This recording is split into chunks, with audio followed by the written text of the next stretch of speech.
Hey, this is Charlie Bear from GamesRadar. I'm here with Ken Levine talking about BioShock Infinite E3 2011.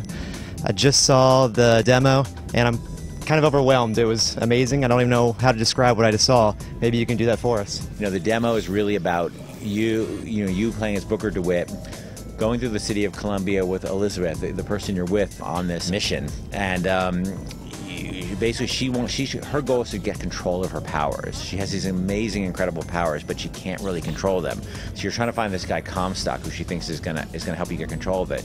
But really, the experience is about what it's like to be in the world with Elizabeth, what it's like to watch her and interact with her as she opens up these tears to where she can bring things from other that don't exist in your world into your world, and what it's like to fight the Vox Populi, who are another faction we're introducing in this demo, and at the end, what it's like to engage in the vertical space on these skylines, and these incredible. We have this skyline battle at the end, which people have been really talking to us about, and something we sort of showed a taste of in the previous demo, but we really go to town in the here. And then finally, what's Elizabeth's relationship with this creature, the songbird? So the first thing I noticed was just how brighter, more colorful, and how more populated Columbia was than Rapture. What were you trying to do? What were you trying to do that was different from the first BioShock and BioShock Infinite, and what were you trying to keep the same? Well, it's very much a BioShock game, and I think that people were a little scratching their heads when we first announced it, as wait, is this? Some people said, like, wait a minute, it's just BioShock in the sky, and some people said, wait, this isn't a BioShock game, and that puts you in a strange place of, like, you have these two very different opinions. But our response was like this, we'll just show you the next thing, and it's our job to convince you that this is cool. We knew we wanted to get across in this demo, and we knew that we wanted to sort of, really let people understand what, how this is different and how this was the same. And for us, we had done the sort of like dark, dank spaces, and we really wanted to totally change the palette, totally change the environment, from underwater to this bright summer's day. In BioShock 1, the sort of working order was New Year's Eve, 1959, New York, Rockefeller Center, underwater, and here it was July 4th, 1912, in beautiful summer's day.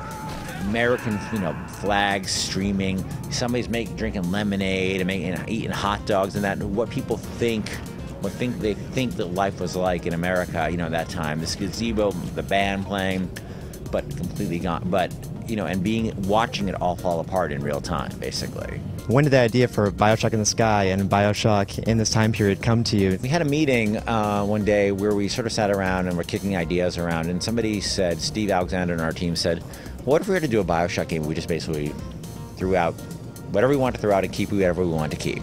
Really free ourselves up. And this is a room full of guys who never agree on anything, who argue about everything. We're all like, that sounds great. Let's try that. And when we could all come together on something like that quickly, that told us something. So then the first thing we had was a time period, this turn of the century time period, because we're all reading Devil in the White City, this book about the 1893 World's Fair. And so we're really drawn to that time period. And all of the art from that time period, when they look at the future, there's always cities in the sky, city in the sky, city in the sky. It was incredibly this optimistic vision of the future. And so we said, city in the sky. That verticality and the sense of being high up and the sense of these floating platforms and the skyline was really the heart of that. A new kind of way of moving around the world and, more importantly, fighting in the world. So what we saw in there, he was all over the place. It was like a roller coaster ride, but jumping from skyline to skyline. Is that indicative of gameplay throughout the entirety of BioShock Infinite?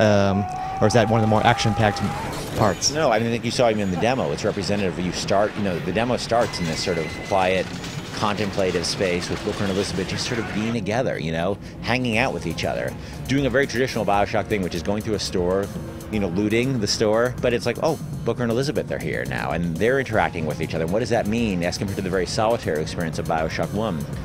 And the action ramps, throughout the course of the thing. It starts very quiet and in a contemplative mood.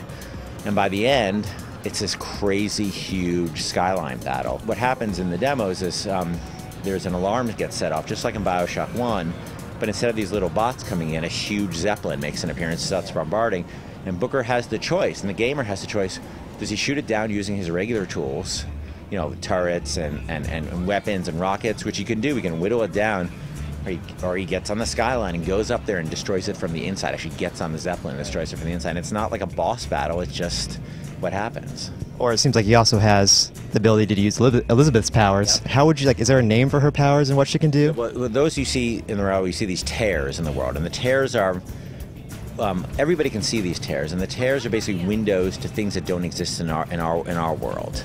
And Elizabeth's ability, everybody can see these tears. Elizabeth can actually make those, instantiate those things in our world, open the tear and bring them into our world. But on top of weapons and you know, what you think of as plasmids in BioShock 1, but are vigors, you know, in this game, and the passive powers within you that are called nostrums in this game. Elizabeth and the environment, Elizabeth, you're able to have this huge impact on the environment via Elizabeth. Also, a big part of the first BioShock was the not knowing who you're really playing until that twist. But now Booker has a voice. He seems to have a personality. What is that personality? What are you guys going for with him as a character? So, you know, Booker is a guy who, he's a former Pinkerton agent. He's been a strike buster. He's been messed up with crime. He's really a guy who's like, feels that he's seen it all and he knows everything about everybody. He's a cynic, right, when the game begins. And he gets this job, and he takes the job because he's got gambling debt. He doesn't really have a choice. And he meets Elizabeth, who's never seen anything. She's been locked in this tower whole life. So Booker's a guy who's seen it all, and Elizabeth's a woman who's never seen anything. And she wants to see the world and consume everything and experience things. And he just thinks there's nothing can surprise him anymore. And Elizabeth's the one who can surprise him. And you know, they're put together, and the relationship is formed in this crucible of fire, where it's not like a great, hey, bantery experience. It's the worst experience of their lives. But they're also drawn together against the world together. And what about the Songbird? That's also the other thing that everybody's talking about at the show floor, seeing that creature. What inspired the design of the Songbird? We're talking to a friend of mine, Drew Mayer, and he was saying, you know, Big Daddy was a god of the ocean. The Songbird needs to be a god of the sky. And it's like, oh, and the look and the bird-like nature of him, but he also had to be huge and overwhelming. And he had to be able to, this 30-foot tall or 20-foot tall thing had to have this intense, strange, weird relationship with Elizabeth. And that's what we want to do. You know, we want to put, relationships are messy. You know, I don't just mean romantic relationships, I mean people's relationships. And relationships between a young woman and a giant 30-foot tall bird thing can be messy. Thanks a lot, and congratulations again on the game and on winning one of GamesRadar's Most Valuable Game Awards for 2011 E3. Thanks a lot, and we can't wait to play in 2012. Thank you.